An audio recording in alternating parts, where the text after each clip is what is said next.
আসসালামু আলাইকুম। আজকে আমাদের স্বাস্থ্য বিভাগের কিছু কথা বলব। স্বাস্থ্য বিভাগের যত ডাক্তার শহরে থাকে এরা গ্রামে আসতে চায় না। গ্রামে আসলে এরা আসে মৌসুমের পাখির মতো, সকালে আসলে বিকালে চলে যায়। টাউনে চলে যায়, টাউনে তাদের ছেলেমেয়ে থাকে, সব কিছু থাকে।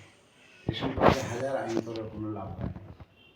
আচ্ছা, এইগুলো একটা। 2 নম্বর হলো মোহাম্মদ নাসিম, ওই যে টাকলু নাসিম, যতগুলো এক্সরে মেশিন, যতগুলো ইসিজি মেশিন, সব যত কোটি কোটি টাকার মেশিন ল্যাবরেটরির, সব শেয়ার হিসাবে ওকে কিনবে না।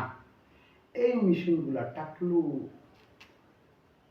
রশিদের ছেলে মেয়ে পাইলে এদের মাথা বাড়ি দিয়া এই টাকা আদায় করবে। আরটা হচ্ছে গমরুল।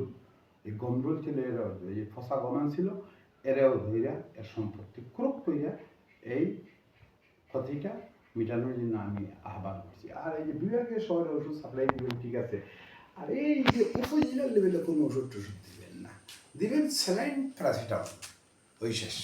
আর সব ছুরি হয়ে খাইয়ে বলে, সব ছুরি হয়ে খাইয়ে বলে। কারণ আপনারা এই ওষুধ কোম্পানিরে ধরতে হবে। 1 নম্বর, 1 টাকার ট্যাবলেট 9 টাকা হইল কীভাবে? যে জায়গা 4 টাকা 5 টাকায় একটা গ্যাস্ট্রিকের ক্যাপসুল মিলতো, এই ক্যাপসুল এখন আপনি 12 টাকা দেন, 13 টাকা দেন।